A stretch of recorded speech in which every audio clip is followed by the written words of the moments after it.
This is a new series that we're going to be putting out to Become a Living God. This is going to get in depth with the man behind the magic, with EA Koetting. You're going to get to know him in ways that have never been revealed to this point, publicly anyways. Most people know him as an occult icon, but they really don't know him as a man. And that is really what we want to get into in this series. This is EA Koetting Unmasked. I'm JD Temple, and joining me today, of course, is EA Koetting. How you doing, man? I'm spectacular, thank you, and thanks for the kind introduction. I'm excited. I'm excited for this. It's funny, ideas and things that you imagine are they're real spiritual constructs. I mean, I pitched this idea of doing something very much like this interview series to somebody else, completely somebody else, and I never mentioned this to you, but then and that didn't pan out. And then you came to me and said, "Hey, do you want to do something that really looks into who you are?" And so, you know, basically, when an idea is in the ether, it's a living thing, and it's going to express itself. You know, art is the ability of channeling the impossible into some sort of visual or written representation, something that you can communicate. Things that are greater than the senses, and so no, that's awesome that you picked up on that, and that you made this invitation to me, because this is going to be a lot of fun. Well, you know, I mean, I had the pleasure of getting to know you on a personal level a little over a year ago, and that was a really powerful experience for me. And I know that for a lot of your viewers, a lot of your subscribers, and you know, patrons of your service and of the books and things, the programs that you put out, for them to have this opportunity to get to really know who you are as a person.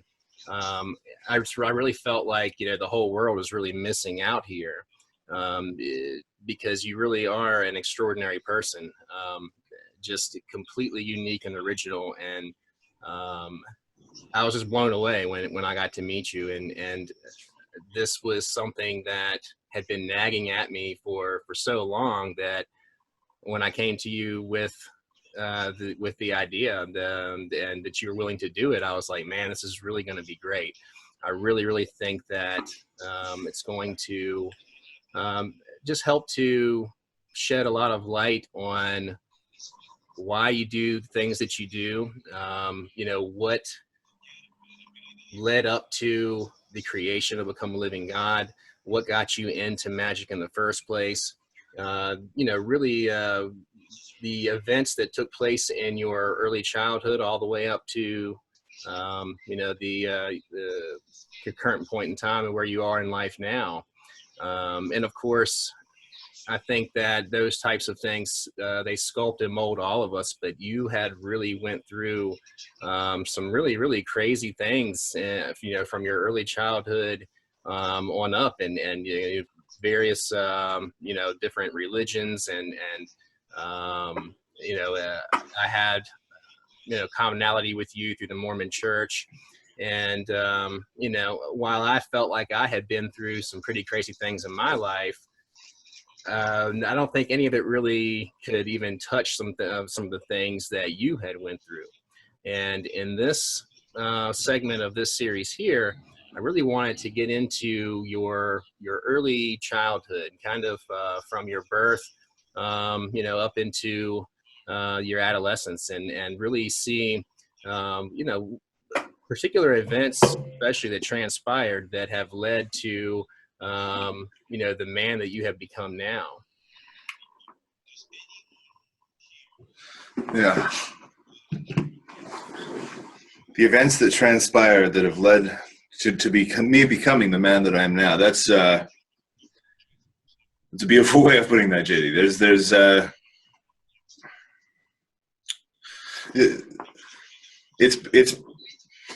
it's been a process of piecing together the truth of what actually happened in my early childhood, because I was getting multiple stories. My adopted parents gave me one story, and the social workers that were processing my case had another story. But then when I met my birth mother, she had a different story, and then I had my own memories of the thing. And I've pieced this all together. And it's interesting how people are either in strong denial about things, or don't want to talk about things. This is something I think we're moving out of in the generation that is now and that is coming. Is this secrecy? Secrecy is going away, which is good. Everybody's sins is being shouted from the rooftops. You can't do anything now.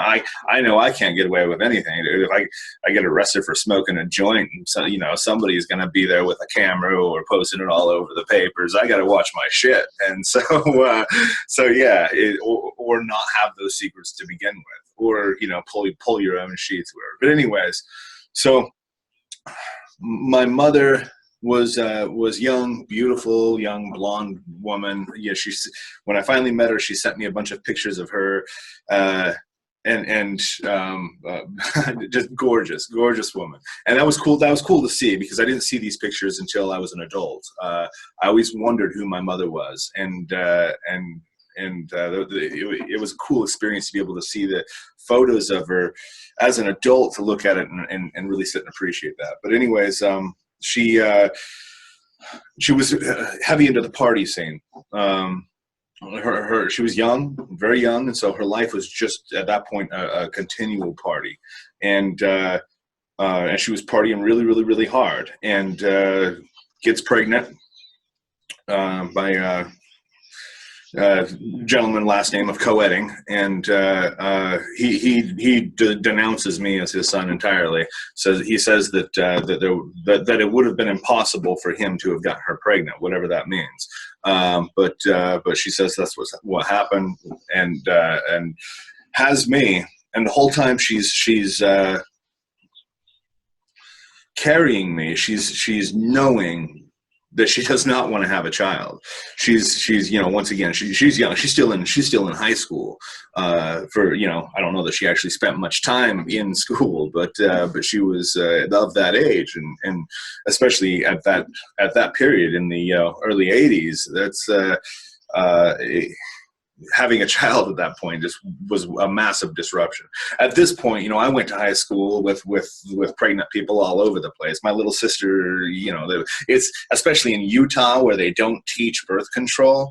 Everybody is getting pregnant. It's not even, I think people are popping out children left and fucking right here. So, but anyways, that wasn't necessarily the case in the 80s. And if it was kind of hidden. And so her parents, my mother's parents, my grandparents, offered to raise me and help her in every way. They would take over as the parent role there, and so that kind of worked for about 6 months. But she just couldn't do it. She wanted to go back. She was in a relationship, and this is she actually got into a lot of really cool detail with me about the whole thing, because I had questions. When you finally meet your birth mother, after that was such a blessing for me to have done that, and that was magically produced. That was something that I put out there and said, I want this to happen. I need this resolution. Poof. And then she contacted me through Facebook. We make this whole connection, and validate her claims for her. But anyway, she gave me a lot of background information. She got in a relationship with this guy that was awesome. This guy wanted to raise me as his own son, and he had a son of his own, and so he thought this is going to be great. They'll be brothers and whatever. And he starts taking her down the path of actually having a real family, and she freaked out. She couldn't handle that. She, once again, young girl, and to this day, she's still she's an older lady now. She said she still does not want that. That's not what she's about. And so, so she gives me. And this is the part that she wasn't aware of. she gives me to these neighbors that were good, in her eyes, good people, good neighbors. They had a bunch of kids. They always saw the kids out playing and whatever. And the neighbors basically said, look, if you want, we can take this kid for you and take care of him and whatever. We've got a big family. Now this is how, once again, my birth mother's story stops, because she sees that she had gave me up for adoption to a good family. So that's where her storyline stops. Picks up, I go into this family, and they are not good people. Pretty quickly they move, and this guy has interestingly started his own cult, and it's a branch off of the teachings of Joseph Smith. So it's a break off of the Mormon Church. That's like a way right-wing break off. This dude starts his own cult, and then starts making child pornography with all of these children.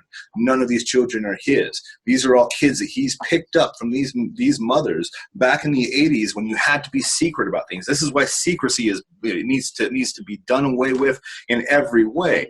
Because that the secrecy and the feeling like you can't say something perpetuates all kinds of sickness. Mastering telepathy as a species is necessary in order to understand, true empathy. and dude, this is it's really a ridiculous thing that a monster like this was able to become a serial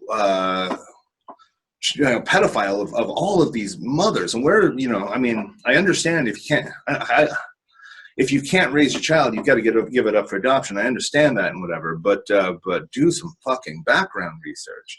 But anyways, so I'm the baby at that point, and all of these other kids are looking for some kind of light and something good in life to deal with the fact that they're all being tortured on a daily basis. And so I was that kind of light. They had a name for me, like Bubba or something. I don't remember exactly what it was, but they had some kind of nickname that they would all call me.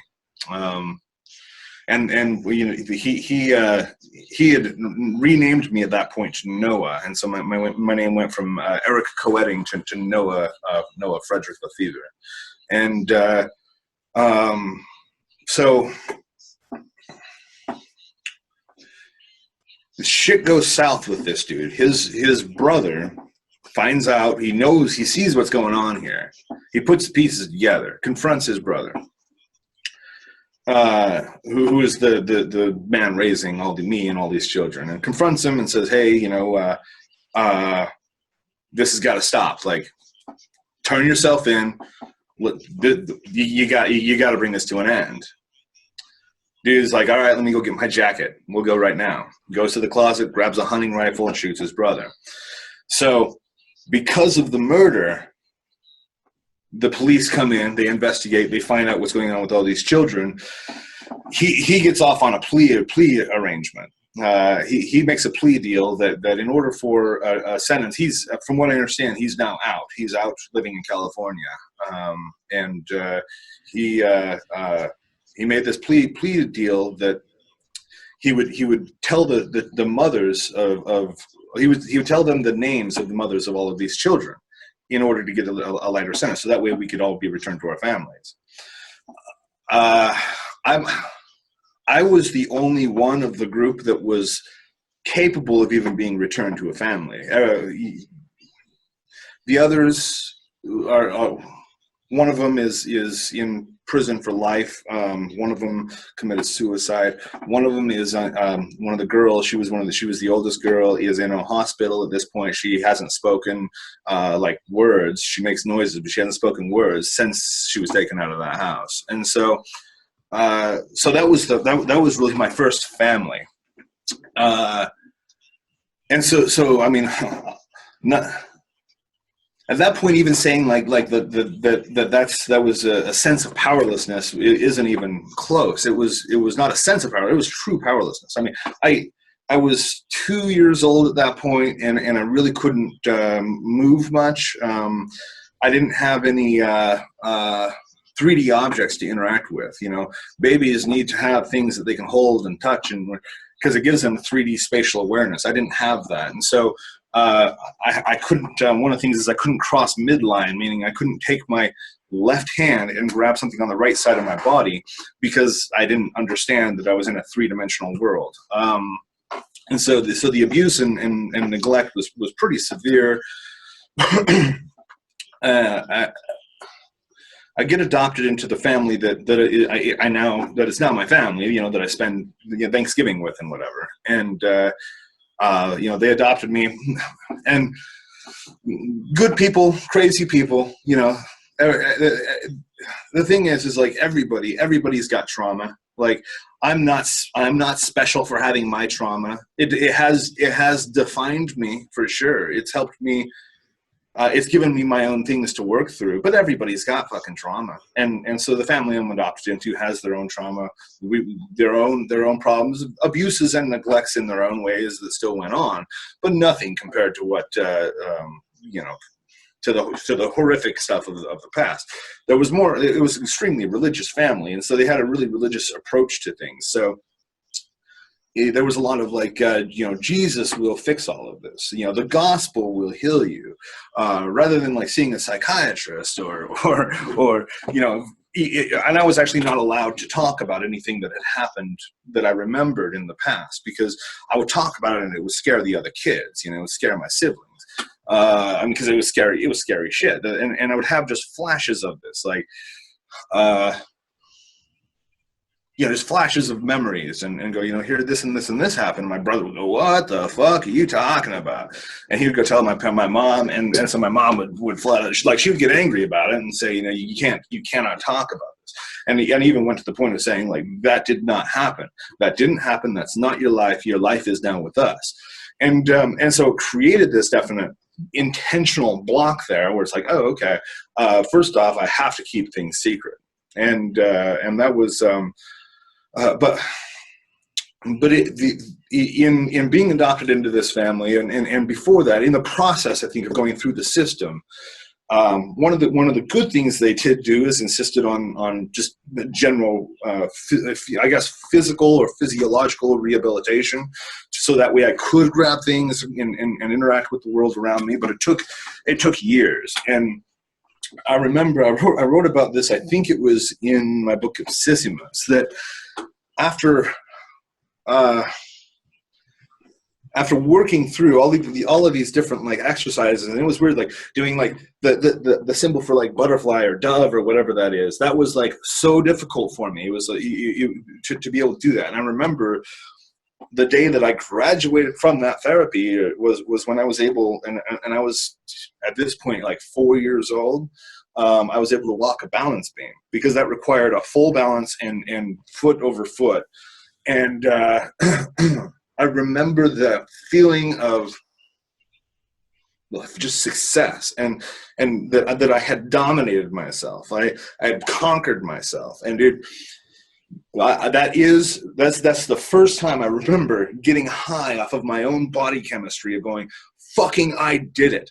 And I did. Oh, it was amazing experience. So anyways, that's kind of how things began for me. I'm kind of rambling on here, but yeah.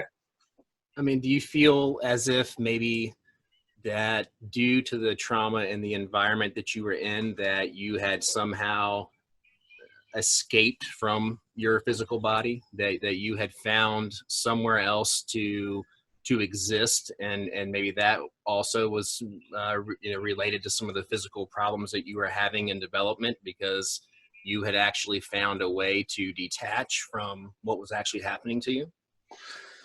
Man, that's actually not something I had even considered consciously until you've just asked that question. So, you know, to kind of think on that, most likely, I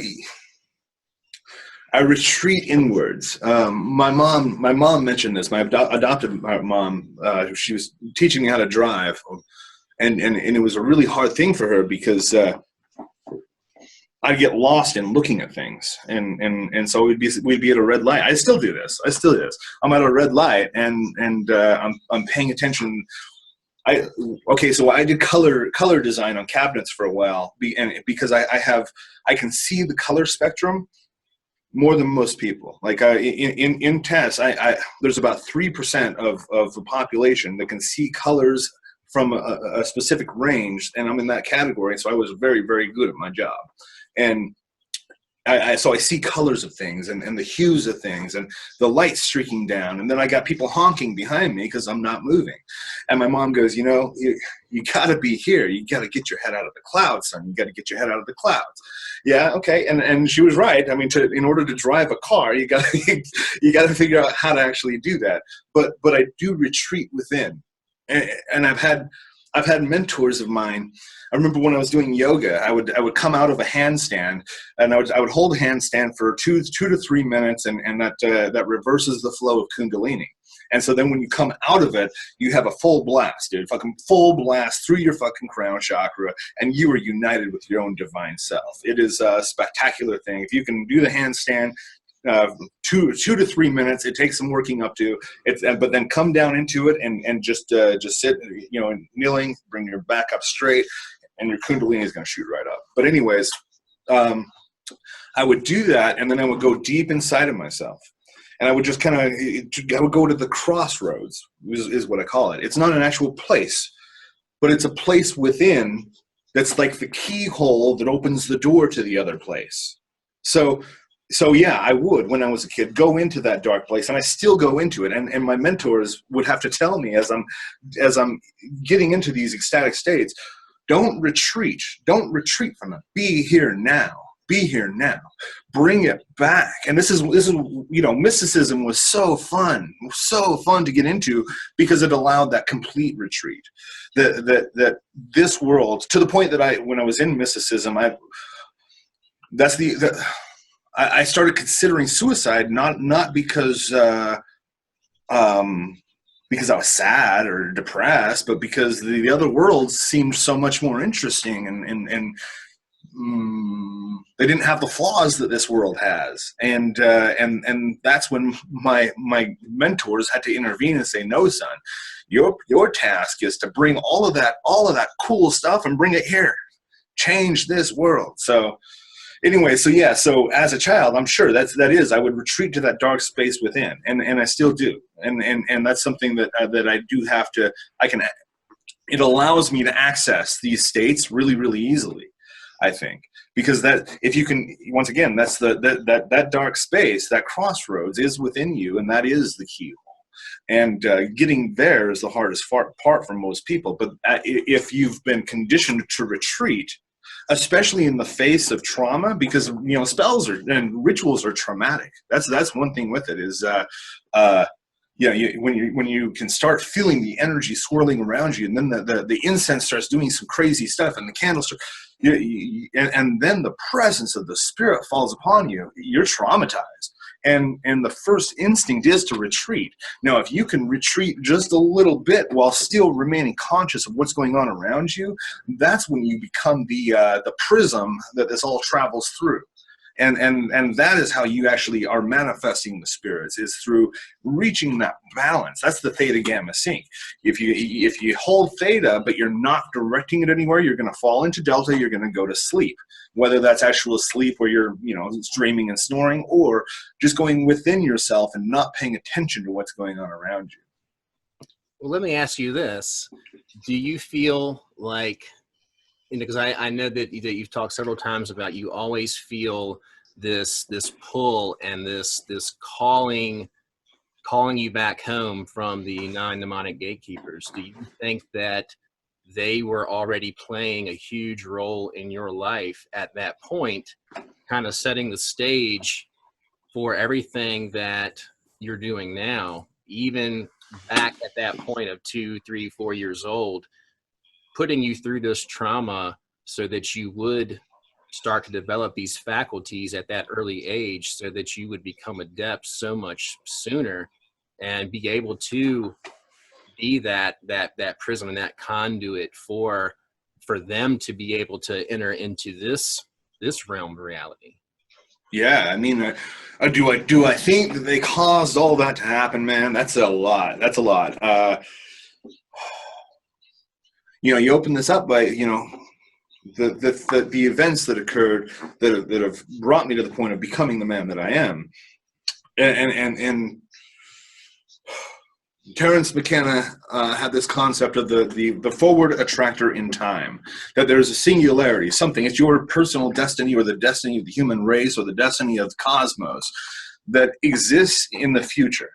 And it is so strong that it is attracting the present into its grasp. It's like a black hole in the future. Now, with that, your destiny does seem to pull you. It seems to pull you very, very strongly. When I was 4 or 5,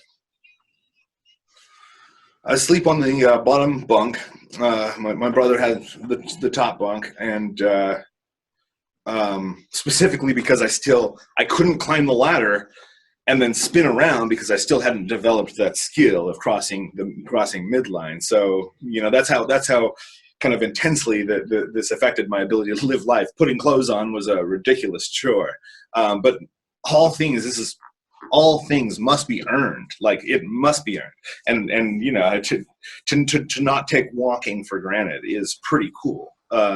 It does for sure change your perspective. But anyways, I'm sleeping on the bottom bunk, and on the wall, as I'm laying in bed, I'm looking at it. On the wall is this brass or copper bull head, like the animal. And I don't know why we had it. It was a weird thing to have hanging on the wall. But it wasn't too 3-dimensional. It was kind of flat. I mean, it was somewhat 3-dimensional, but it was shallow for sure, and it would just hang there. But I would lay there at night, and it would start speaking. And I mean, it's not like I would think it would talk to me, but it would start moving and speaking, and it was speaking too slowly. I can't even mimic how slow this was speaking, but I knew it was speaking. I knew there were words, and I was so frustrated by the fact that I couldn't understand it. Now I start working with Ningazita, who has also taken the form of Thoth, who's also taken the form of Lucifuse Rofakel. And Ningazita tells me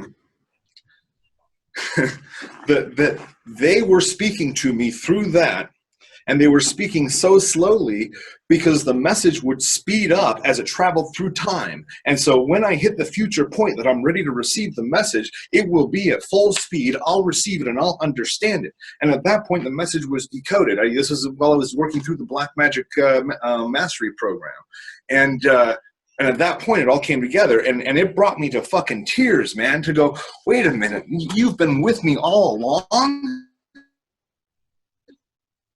Like, this is one of the crazy things with, working with the Zazel. I call it Zazel because I think it would be a grand fucking idea to call Zazel. I think I'm a genius for even thinking of this. And then I call him up, and he goes, I'm glad you answered when I called you. And I'm like, I called you, dude. He's all, no. I evoked you. That's why you were prompted to do the ritual.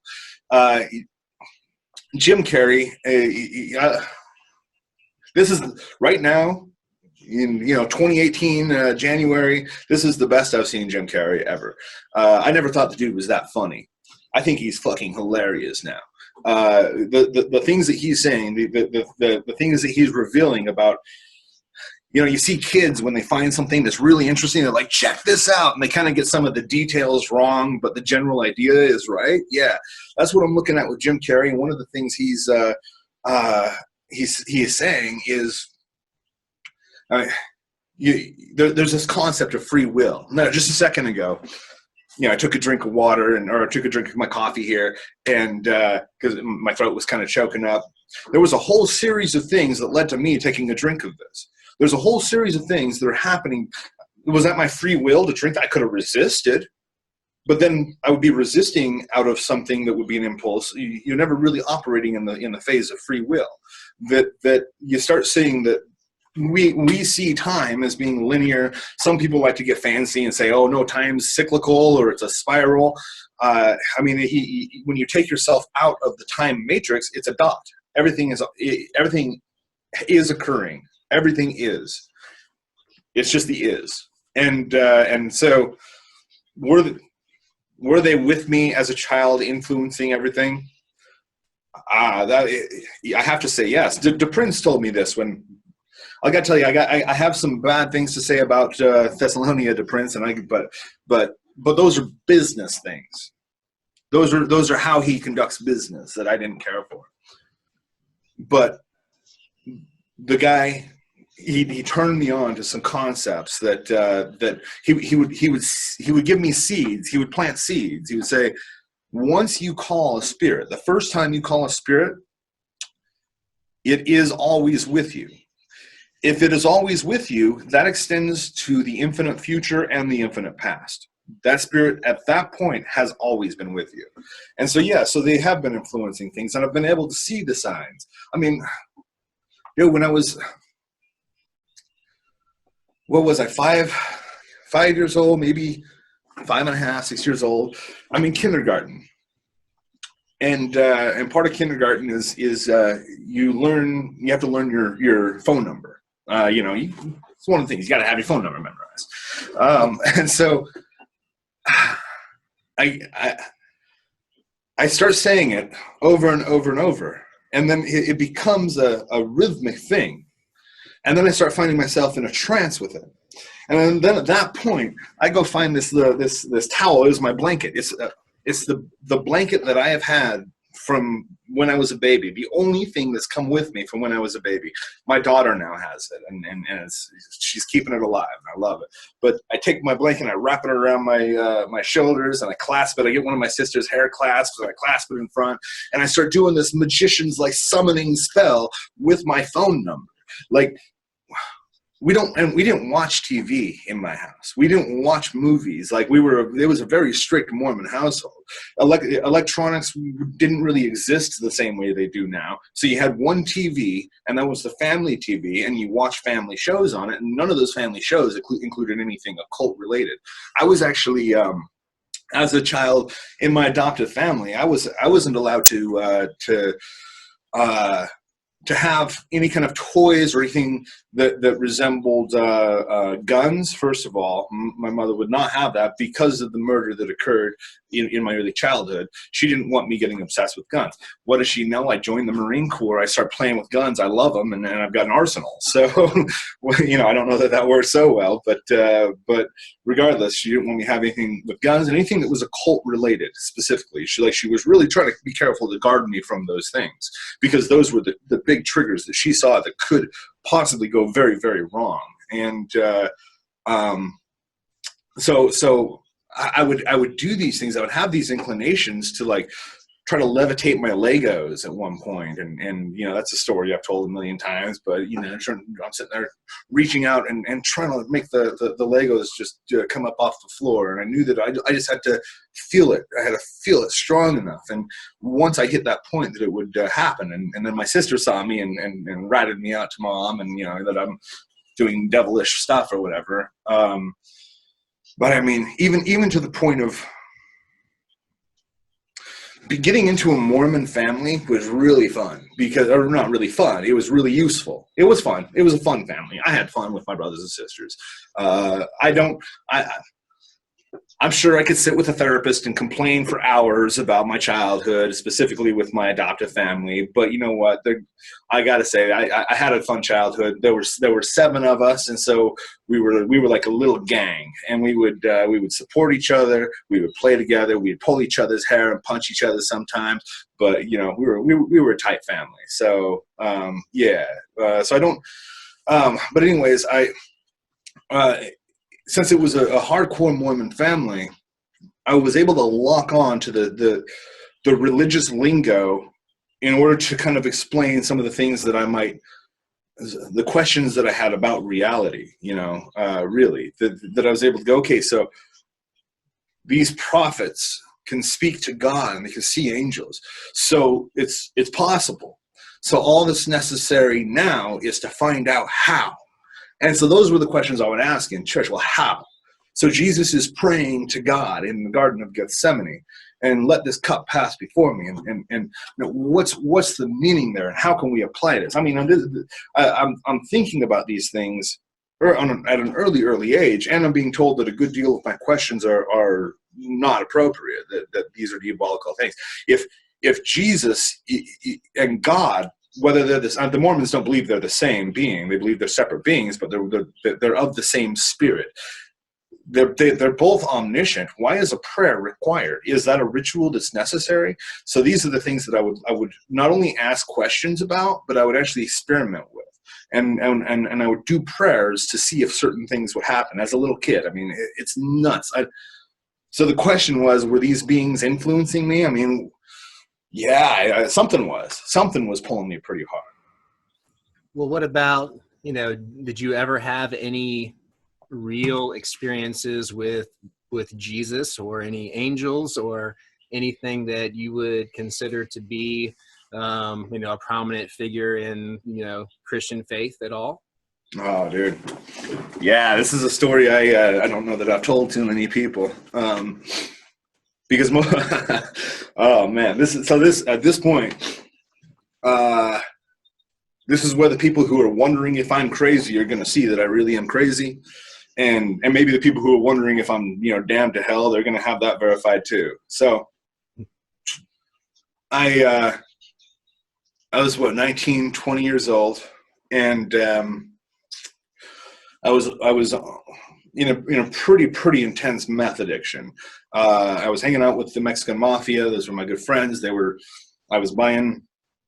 At first, I was buying it, and then I turned into selling it. So I was no longer having to buy it because I just had, Scarface piles of meth sitting there that I could just divvy out however I wanted. And it got crazy. It got crazy. And at that same point, I had already joined with several different satanic groups.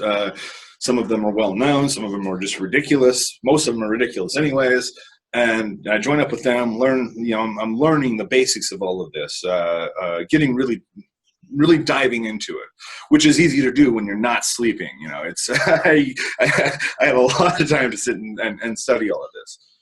Now, I start summoning Lucifer, multiple evocations of Lucifer, and I'm renting out this room from my friend. My friend had this apartment with 4 rooms in it, so I rented one room out from him, and I took a Sharpie marker and I did every sigil I could find for Lucifer all over the walls. And I love that. Oh, dude! Oh no! He said that they had to get that room blessed when they went to go, when I moved out and they were trying to get somebody else in there. All kinds of crazy shit was going on, because that room is where I summoned my first demons at. I would love to actually go back to that very room sometime and just sit in and go, wow, this is really where it started. But I've got all of Lucifer's sigils all over the walls, and I'm doing I'm scrying into them, and I'm pushing myself into it, and I had already had some visual experiences with spirits. I had King Paimon come to me previously, but at this point, things started kicking off to the point of my inner vision getting so intense that I could sense and see spirits everywhere. And then I could start to call them to me, and just by paying attention to them, they would start to come to me.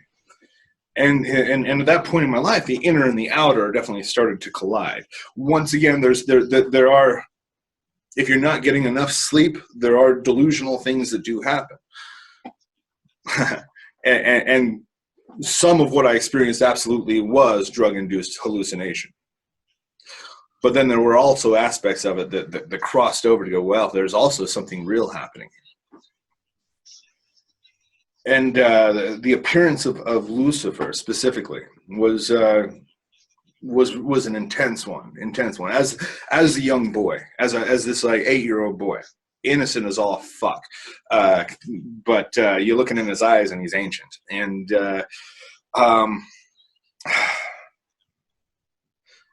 anyways, I start following this path that Lucifer is leading me down, and it did pretty quickly I had to give up the drugs. That was one thing. You know, he said that they had opened up doorways, and it wasn't just the meth, but acid. I was doing a lot of LSD at that point. And he says, you know, that's opened up the doorway. Now the doorway's open. You don't need to keep opening it. I'm like, oh, okay, all right, cool. Obviously, it was doing negative things to my body at that point, and whatever. It was awful, actually. Like I was marginalizing it just then. No, it was awful. Like I looked like a very white Gothic Ethiopian. It was bad. And so it's funny, none of my friends or family called me out on it, but Lucifer did. And he said, look, you need to get your shit straightened up, son. And which was good, but he would start making demands of me in my life. You need to get rid of your car, because I was way too attached to this car. I loved it. 1965 Chevy Bel Air. I basically rebuilt it from the ground up. My next step was the paint job. I was going to do a white with a blue pearl in it. Had the whole thing set up. That was my baby. Lucifer's like, you're way attached to that car, man. You need to give that up. And I'm like, what? He goes, yeah, you need to walk more. You need to slow down and walk more. I'm like, what? That's stupid. Next thing I know, my car, in a complete freak accident, crashed my car. It gets totaled, gets towed away. Because I didn't have a driver's license or insurance at that point, I couldn't do anything. I couldn't fix the car or anything. So I was like, all right, dude, you tell me that I need to spend less time with my car. Now it's gone. All right, cool. He would set things up. He told me, you need to move to Las Vegas. Las Vegas is where you're going to get your start. And I'm like, yeah, okay, I'll do that. So I move. Well, once again, I was resistant, and I would basically say, provide the path. If I'm to do this, provide the path for it to happen. My sister shows up the next day. Hey, you want to come move in with me? I could use somebody to help me pay some rent. I've got some friends that. So I moved to Las Vegas with her in a really nice, like, gated community. That's when I started reading tarot, started meeting up with different people. I discovered this whole underground satanic group that exists in not just in Las Vegas, but all over the place, and got to be invited into some very interesting ordeals with that. And it did get very dark very fast. When you're hanging out with people who are not just Satanists, that Satanist is a broad term, but who are devil worshippers. That shit gets dark. That gets dark, and that's something. Once again, I learned some very valuable tools doing that. Got some very valuable skills, but it went to a level I wasn't comfortable with, and I didn't feel like there was an escape possible. Now, at this point, I'm kind of freaking out. I'm going to the demons are appearing to me on a regular basis, and at this point, I'm drug free. So. It's all. You could say it should be under my control at that point, but it's not. It's become under the control of the demons that I'm working with and the people, the humans that I've connected with. I mean, it got intense, and so my buddy comes over, and he's a Mormon guy. Now the Mormons believe that that Jesus, when he laid his hands upon his apostles, he transferred the power of godhood to them, the power of the priesthood, so that they could speak in God's behalf. What that means is you have to give your ego away. The words cannot be your words, but you open yourself to the Spirit, and the Spirit speaks through you. And you can feel it humbling you as it moves through you, and you can feel the power flow, and the words are true. Most people who are Mormon, so Jesus gives that to his apostles, and that transfers down the line through the very mystical way into Joseph Smith, and then Joseph Smith gives it out to all the males of a certain age and whatever. And so now that priesthood is given to basically every man in the Mormon church, the ability to speak and become God's mouthpiece. And this is the Melchizedek and the Aaronic priesthood? Yeah. The Aaronic priesthood, the priest of Aaron, is the lesser priesthood with which you can call on the ministering of angels. And you can say blessings for people, but you can't necessarily lay your hands on them and heal them or do miracles. But once you hold the Melchizedek priesthood at 18 years old, at that point, you can perform all of the miracles that Jesus performed if only your faith is strong enough. And I've seen some people whose faith is strong enough that they have done some crazy things with this. I mean, it's you can make up a name and say, in the name of this, I command you, and if you're putting yourself in the right state, you can cause miracles to happen. My buddy Scott he came and his family was on their way to Canada, passing through Las Vegas, and he calls me up and says, "Hey, we're just coming through. Would you like to meet just for a minute? I'd like to kind of catch up with you. I've been gone, and for a bit." He was worried about me quite a bit. He was a good friend, and I worked with him, and I quit. I was the foreman of his paint company, and I was also good friend, and so I quit, and told him I'm going to Vegas, and I'm going to serve Lucifer. And he's a Mormon dude. He's all, that's not a good idea, son. So, anyways, he asked if he and his family can come over, and I say, yeah, absolutely. Come say hi. So they come by, and we all give hugs and everything. And my buddy Scott looks at me and he goes, "Man, the spirit of darkness is so strong around you." And I went, yeah, it is. He goes, I can feel it. It's like strangling me. He goes, they don't like me. They don't like the light. They don't like Jesus. You're dealing with some very evil things. I'm like, yeah, I know. And he goes, something's telling me that you might want out. And I'm kind of thinking maybe I do. Maybe I got myself in too deep, actually. And I don't know what to do. And he says, well, can I give you a blessing? I say, yeah, absolutely. Now, with the blessing, it's a whole cool little thing they do because they carry around these little vials of olive oil. And these are blessed, they do a blessing on this olive oil. Olive oil has very, very rich mythical significance.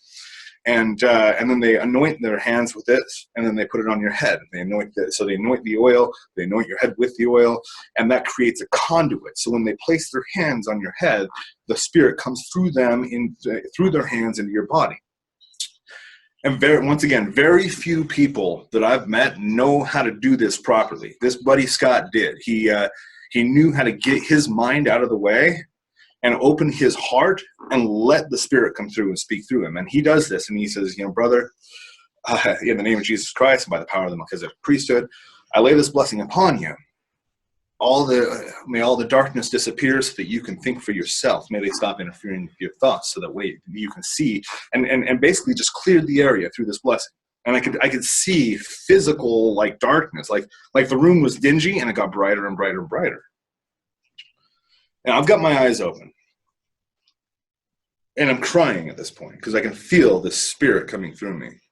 And that's one interesting thing about specifically the Christian and even more specifically the Mormon blessings and stuff. There's a massive emotional reaction that's produced, probably more so than I've had with any other system I've been engaged in. And you'll see it. You'll see it in church. People get up and bear their testimonies and they're bawling their eyes out. There's a lot of that crying that goes on. And I mean, it's an intense emotional catalyst. So if you're trying to create a cult, that's a really good way to do it.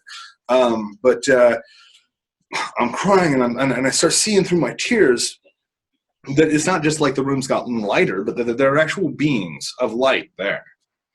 And I'm not like angels with wings, but just bodies of light. And I can see them as far as I can see. I can see out the window and I can see them. They're as far as I can see. And my buddy's still talking. He's still giving his blessing. I can't even hear the words he's saying anymore. Because I'm paying attention to the spiritual what the fuck is unfolding in front of me. Open-eyed visual. And the light starts to part. And I see Jesus the fucking Christ walking towards me. And now, not a historical Jesus. I want to be clear on this.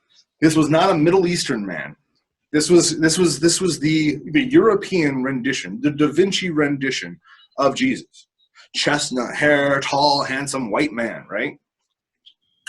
He comes walking up and he's got the marks in his hands, and he says, "Come follow me."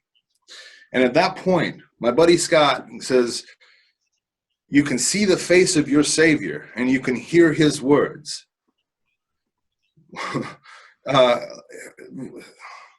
Something along the lines of, you'll know what you need to do. And then the Jesus figure turns around, walks away. The whole room just goes back to normal lighting. Everybody in the room is bawling their fucking eyes out, because what was there was real.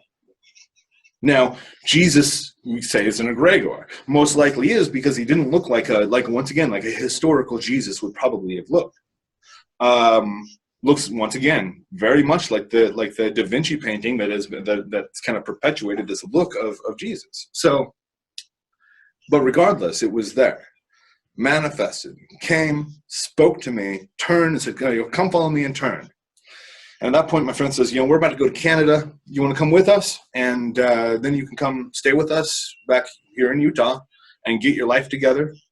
Come back to the church, all of that." And I said, "Yeah, absolutely." So I did that, and I did that for a year. Got back into the church, fully invested myself in it. And I was told at that point that if I stayed with it, I would be in the leadership. They've got what's called the Quorum of the 70, and I would have been there. So I was also told and promised by Lucifer that it wasn't an if. He didn't say, "If you do this, this will happen." He said, "Here's what's going to happen, son. You're going to spend your life teaching people the secrets of power.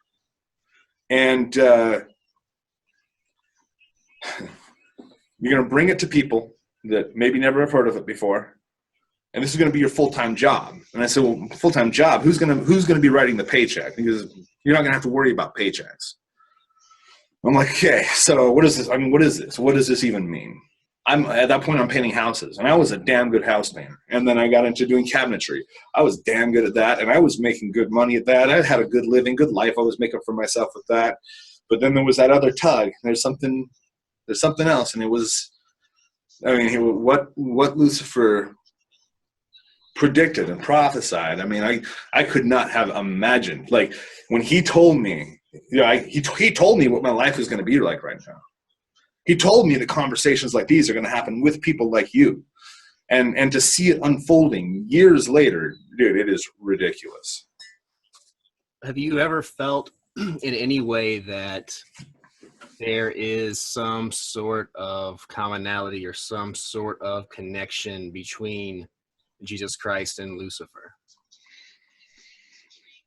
Yeah, I mean, there are obvious connections. There's a numerological connection. There's the, if you break down the Hebrew connection.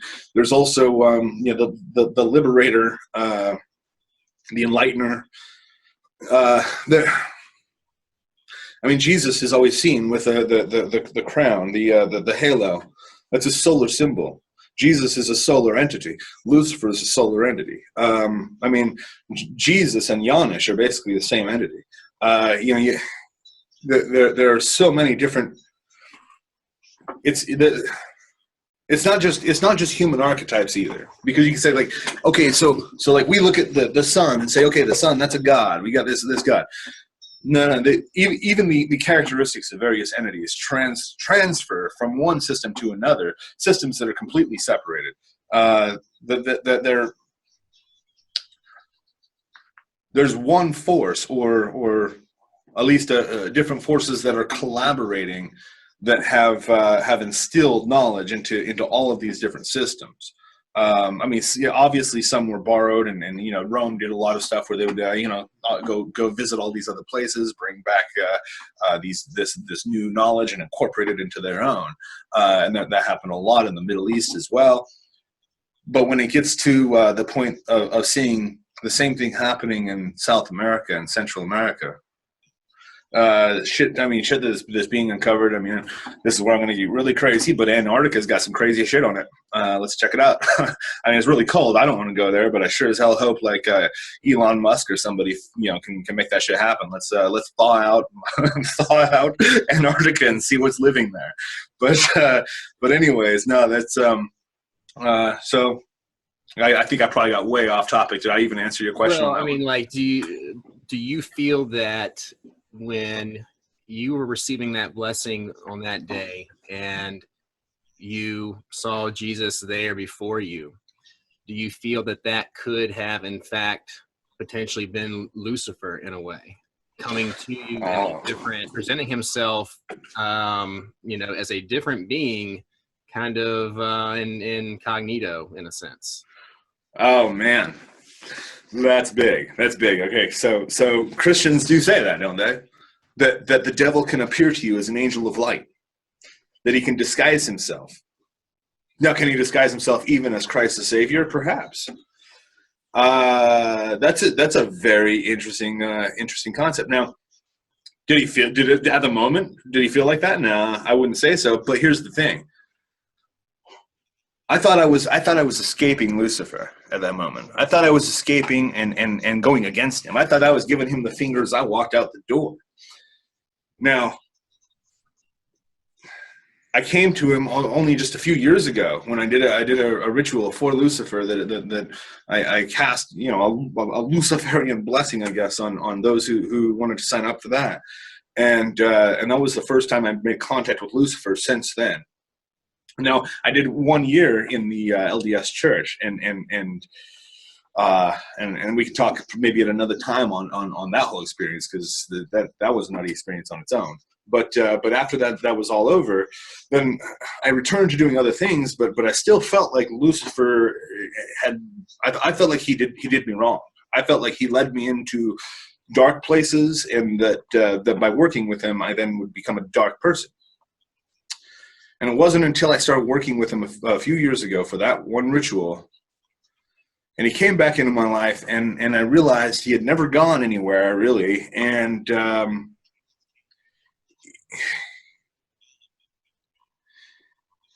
these demons, they don't want people, these gatekeepers, and Lucifer's one, don't want people to just obey them. That's not what they're looking for at all. And so I thought I had failed his test, because I felt like I was being asked to go into places darker and more inhuman than I was willing to go. And so I thought I failed his test, and I thought we were enemies. And then when I reapproached him, he's like, that's the only way that you can pass the test. Everyone who's doing what they're told are failing. They're going to call themselves Satanists and Luciferians. They're going to think they're serving the master. But as long as you're serving the master, you're not a master. And I'll tell you what, when that became clear to me, it was like, dude, you have led this the whole time. Now, so was it Lucifer disguising himself as Jesus, man? I don't know. I saw Jesus twice. The other time, I was in deep prayer, reading the scriptures. This is right before my excommunication from the Mormon church. Within that year period, I got reinstalled into the church. I was an elder in the church, gone through the temple, and I was ready. I was actually going to go on a mission. I was a couple years late for it, but I was going to go on a 2-year mission for the church to preach the gospel. Jesus comes to me. Now, it could have been Lucifer. This is. I'd never considered that until you asked it, because Jesus comes to me. I see him. I look up. I hear his voice. I can feel the countenance. I look up, and I see him there. Once again, come follow me. And he turns and walks away. And through like a portal, he's gone. Okay, come follow you through the portal or what? Now, at that point, my whole things just start evolving inside of myself, where I start going, you know what? Rather than just reading the scriptures, Ezekiel's a good example. I'm reading the book of Ezekiel going, okay, dude, you shaved your head and you made these pies out of like cow manure that you were burning as incense, and you're doing all these things. What does it all mean? And so I kind of hit this point of, fuck it. I've got to know here and now if this religion is true, because I was, once again, I could have gone all the way up the ranks. I was in the process of going all the way up the ranks in that church. And as somebody who, you know, I was just an elder or whatever, I had seen where it was going. And I'd been told by those who were already in those high positions, I was told where I was going. But I wasn't going to do it if it wasn't true. And so Jesus says, come follow me. My mind starts kind of processing all this. I'm reading the book of Ezekiel. And I go, what does this mean? So goddamn, I'm going to call on Ezekiel. I'm going to call on Ezekiel. And so using the skills that I learned in the occult, transferring those over into this other system, I start calling on the prophets as I'm reading their words. What does this mean? Help me figure this out. And that was the absolute death of my capability of being religious, because when you're speaking with the prophets directly, and I would pray, and the answer would come. It's not like a booming voice outside. It's a booming voice inside. It's the answer just comes, and so I would pray, and the answers would come. And tapping into the ability to ask anything and have an answer that was meaningful, as meaningful as the question. You know, some people, well, okay, ask the divine where I put my car keys. You know, you're going to get a very mystical answer if you approach it that way, because these are mystical forces. These are forces that understand that the car keys are just an illusion, and the car is not the vehicle, but you are the vehicle of your own ascent. You get some crazy shit like that, and it's like, that doesn't help me one bit. Well, if you're asking meaningful questions, you get meaningful answers. So anyway, so was it Lucifer? So Jesus appeared. And then I went into the Mormon church, and I had to resolve something, because I was raised in that church. So maybe I had to resolve in myself once and for all, this is not my path.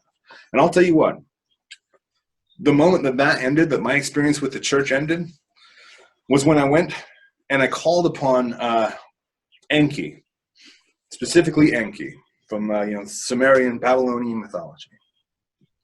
The Watcher. The first entity that I actually ever called was Enki. And so when I wanted to know, I wanted to have a face-to-face and say, well, I'm going to do a side-by-side comparison.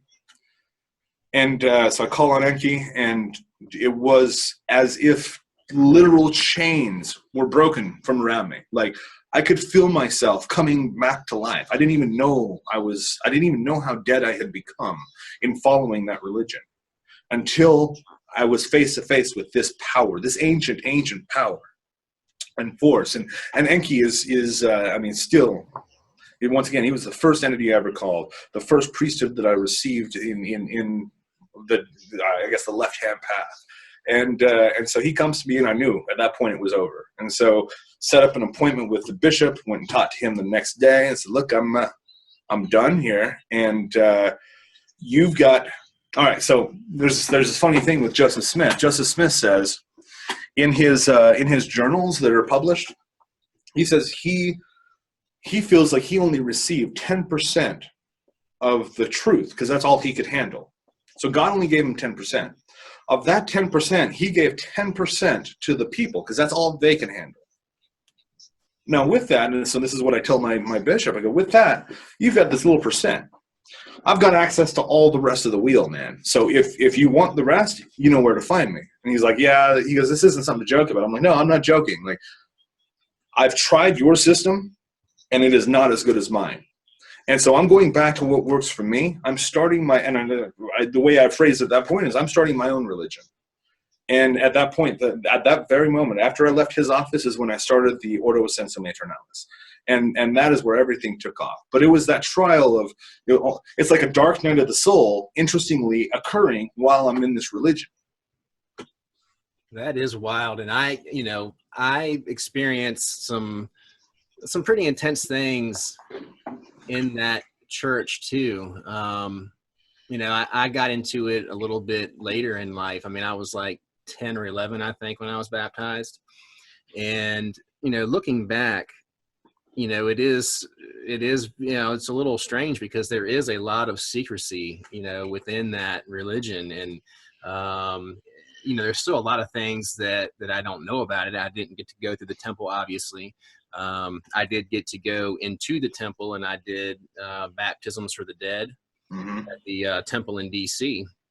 And I do remember that it was quite a spiritual experience, but also too, it was,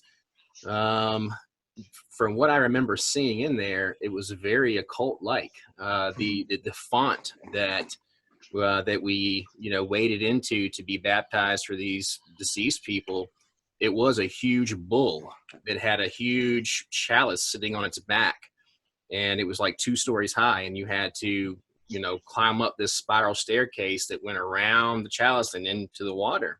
And it was just like, I think about it now and I'm like, that is really just that whole place was not what you would think of, from like an architectural standpoint, something that you would associate really with Christianity. Now, knowing what I know now of the occult, and when I was baptized too, I remember my dad told me this maybe, I don't know, 6 or 7 years ago, something like that. I didn't know this at the time, but they told him that that like this child is very special.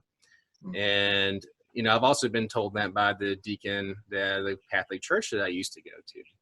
And it's like, do a lot of these leaders that are in these various religions, do they have access to some of this occult knowledge, but and maybe a great deal of it, but that is something that is majorly hush hush, and that is yet another part of the secrecy that is within a lot of that. So while I was in the church, I found that there was a secret order within the LDS church. There are secret orders within every single church. The Catholic Church is pretty obvious about their secret orders. The Mormon Church is not, because the secret order is not founded by the Mormon Church. What it is this was predicted, this was prophesied by one of the prophets, John Taylor, James Taylor. One of the prophets at one point made this prophecy that the church would be going along on its path, and they would become corrupted. And at that point of corruption, a new church would form, a split off, being the sacred order of the Son of God. This is what they call the Melchizedek priesthood. Is the sacred order of the Son of God.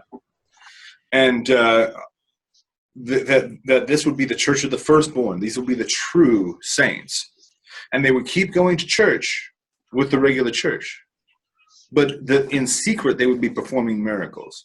They would be the 144,000 riding off into the world to really try to make the best of the coming apocalypse. And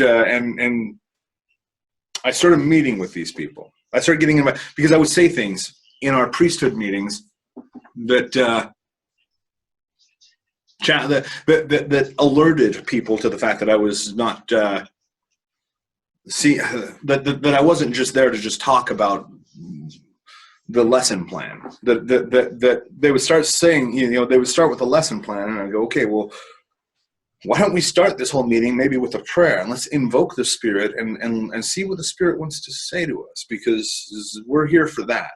And that alerted certain people to pull me aside and say, look, if you keep going down this route of being very public with calling people out on their bullshit, calling your bishop out, which I would do a lot in our public classes. The bishop would say something, and I'd be like, look, man, actually, you're wrong. If you refer to 2 Nephi chapter 9, verse 34, you will see. And he goes, if you keep doing that, you're going to get excommunicated. And the guy who pulled me aside had been excommunicated. He had been disfellowshipped twice, excommunicated once, and had worked his way back into the church because it's all he knows, and it's the only outlet for his spirituality that he feels is appropriate. But he said the people here don't want to admit that the devil has any power, because if they admitted that the devil has power, then that would then put them in a position that they had to access their own power. And he goes, the devil is very real, and the devil is among us. And just as real as our church and our order and the spiritual kingdoms are, the infernal empire is equal. And it is there. And if you deny it, you're blind. And I'm like, okay, this is cool. And he goes, but the thing is you can't tell people that people within this church that they have power. They don't want power. They want security. They want peace. They just want to go on with their lives. If you start telling them you have the power of prophecy, you can speak to God and he will reply. That you can summon angels, they will come and they will do your bidding. The miracles, I had this friend Reese that was also within this order. That and he was, once again, everybody who is considered a fringe member, and they are ostracized by the leadership of the church, because it's a threat to the leadership of the church. If you have a true prophet receiving revelation, and then you've got a bishop who just got appointed to that position, I mean, a true prophet is going to threaten any organization. And so, but this guy Reese I would go out with, we would cast blessings constantly. And we met a family once that couldn't, they weren't able to afford any Christmas at all. Like they had gotten to the end of the year, a small business owner that's looking at it going, I can pay taxes or I can do Christmas. Can't do both. And so Reese and I go out and we're like, we can't let this happen. Like, these are people we know. These are friends. These are good people. So we say a prayer and cast this blessing on this family, that they will receive what they need, and that may we become the instruments of this kind of change in these people's lives in whatever way. Now, none of us have money. Reese and I are broke as fuck. So we're like, well, hopefully it doesn't come to us. We go to a Cafe Rio, just a little chain restaurant here. And we go get lunch. And we're praying. We would pray over our meals, no matter where we were at. We'd both stop and pray. And Reese and I are praying over our meal, and the manager walks by and he stops. After we had finished our prayer, he says, "I noticed you guys were praying. We've got an excess of our charity money we have to get rid of. It's just a couple $100, but you guys are Christians, and so do you know anybody that's in need?" And we said, yeah, actually, my buddy, he goes, I've got to write a check out to his name, so that way, I can't just give you cash. I'm like, oh, no, cool. Write out to his name. Here's his name. Writes out a check for a few $100. We go take that to that family. To pull my buddy aside, he doesn't want to make a deal of it in front of his wife and kids, but pulled him aside and said, look, here, this is not from us. This is from the Lord. And explain the whole thing to him. And but anyways, that's just a minor miracle. But those miracles were a daily thing. And that's one of the things I really picked up from this is it can be, and it is, if you push it to that level. There's a certain insanity to it all, that you're walking around, like some fucking Jedi Knight casting blessings on everything. But I'll tell you what, it is not too far off from the reality. Once you actually start opening yourself up as a vessel to all this, dude, you cannot go through a single day without having magic and miracle happen around you. Yeah, so it's a lot like, that whether they know it or not, or whether they really realize this, when they're doing things of that nature, and in fact, they are performing magic. They're performing magical operations. So one of the things that I think is unique to the left-hand path is that we kind of acknowledge it's all pretty much the same power. It's the same ocean of power, and you can draw from it using different streams. Now, there's a man. At some point I'm gonna have to out this guy 100%. Not yet. He's still a friend, but he takes a lot of jabs at me. But I've got this guy that I'm friends with that is a leader in the right-hand path, and he suggested that we put on a show of cursing each other, and that we put on a fake magic battle. He's like, what could be better for ratings than the world's most dangerous black magician and me doing battle magically? And I'm like, first of all, that's I'm not going to do that to my audience. I'm here to teach them things, not to, and it doesn't serve my purposes. Like, really, honestly, I don't need the left-hand path. The black magician does not need something to push against. We're not. The right-hand path is very much in need of an enemy, of the dark brothers, of the devils, because with those, then they can identify. They can draw the line. Dude, when you go over to the left-hand path, you realize the angels are just as evil as the demons, and sometimes even more so. That it's not. There is no clear delineation, and honestly, there's magical battles and wars going on all over around us all the time. None of them are of any consequence, really. Not to me, not at this moment, and not to anybody who takes and harnesses that, because the forces are there. We're living in a whirlwind of power. Now, focus on what part of that you want to take part in, bring that into your life, and then it starts to swirl around you. You can start to unite with it and then guide it to where you want it to go.